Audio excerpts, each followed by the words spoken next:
right, so I gotta go ahead and make this video because it's quickly approaching. It's sneaking up on me, to be honest with you. And the fight will be here before you know it.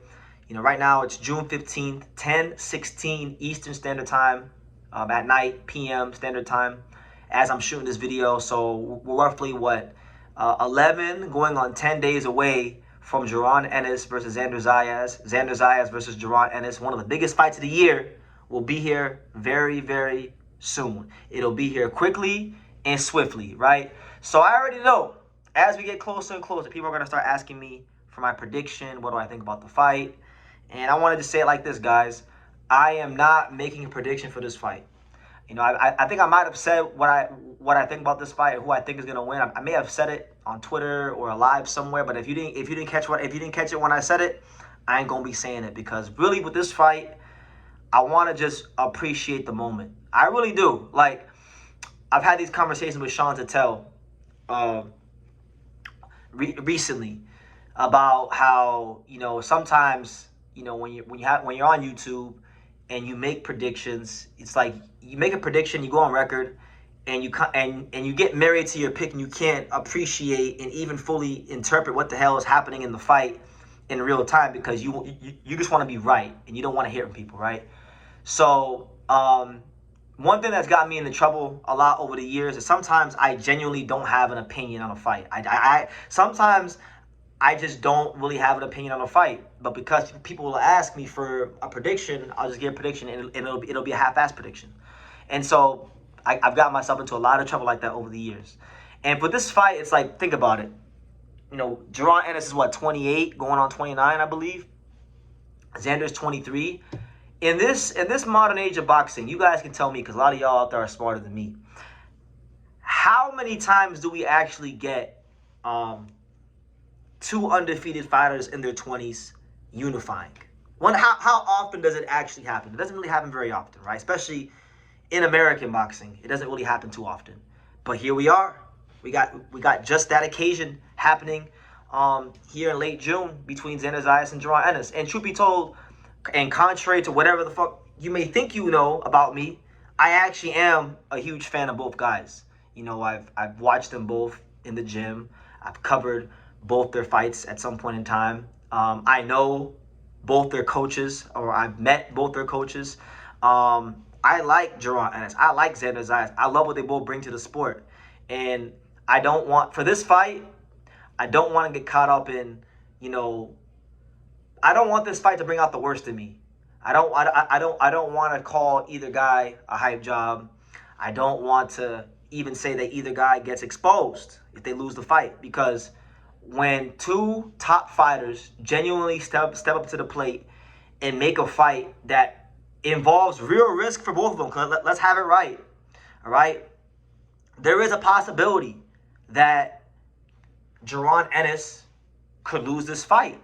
And people will say, with him now being 35-1, this deep into his career, there is a chance people will say that he is a hype job, that he is a fraud, that he did get exposed. And I don't want to go down that path. I think Jaron Ennis is one of the most talented fighters in the fight game today, right?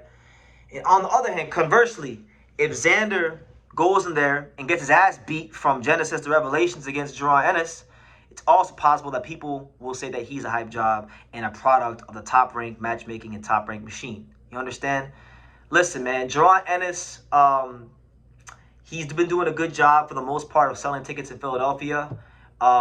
He's a guy that there has been a good amount of people that don't want to fight him, right? He could have probably fought someone in the top 15 and just kept building his record up. But he's like, nah, I can't fight Virgil because he's having problems with Golden Boy. Let me fight this young man, Xander Zayas, and try to become a two-time unified champion, right? He's stepping up to the plate. Conversely, Xander Zayas, and I'm speaking from what I know, not what I think. I've had conversations with top-ranked matchmakers about Xander Zayas versus Jaron Ennis back in April when I was in Vegas for Angelo Leo training camp. A couple of the matchmakers came by the gym, and I spoke to them. And I said, hey, man, what's the reality of what's going on with this fight with Boots and Xander? And they said to me, they said, BT, I didn't want Xander Zayas to take this fight. I wanted Xander Zayas to fight someone in the lower part of the top 15 in one of the sanctioning bodies in a voluntary defense in Puerto Rico, where he could probably sell upwards of 10 to 20,000 tickets.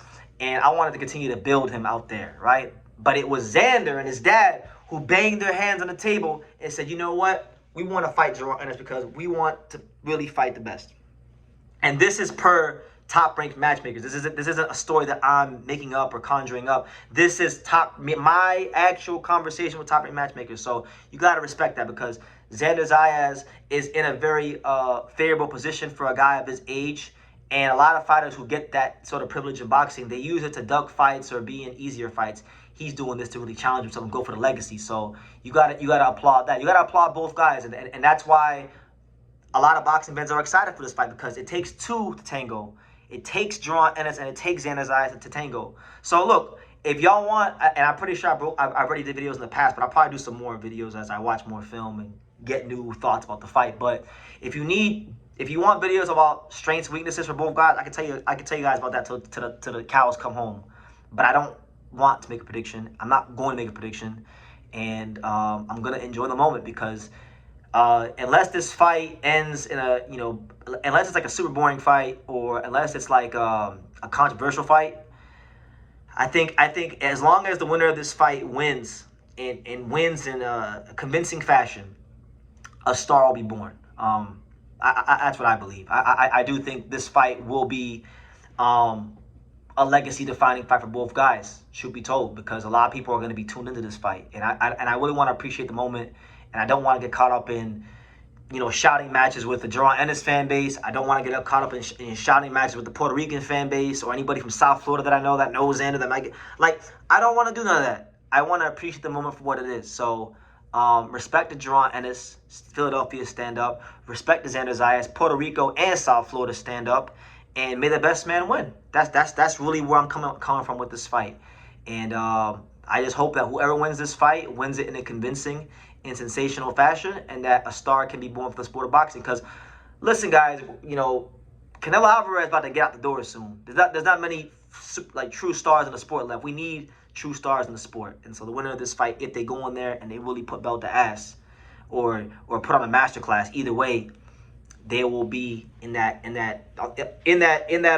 process of becoming a star. So that's what it is. So if you ask me my prediction, I'm not going to answer it. The only way you guys might have a chance to get a prediction out of me is like someone sent like a crazy, like lucrative, like super chat or channel donation. Then maybe I might, because Ted DiBiase said that everybody has a price for the $1 Million Man. But unless that happens, we're not gonna go ahead and we're not making no predictions. We're gonna appreciate the moment. So if you want a prediction, maybe we might get like a $1,000 super chat or something like that. But unless that happens, we're gonna be sitting here chilling, giving you all that world-class boxing content. But for everybody out there that's going to the fight in New York, make sure you have a great time. I'm not sure if I'm gonna be there yet. I think I probably should be, but I don't know yet. There's a lot going on in my life right now, so we'll see how it goes. I'll definitely be in Cleveland for the Odula Mason-Joe Cordina fight, but I'm not sure about the Boots Xander, because I'm still waiting my credential confirmation from the fine folks at Metro Boxing. So we'll see how that goes. But anyway, leave your comments down below, and I will see you in the next video.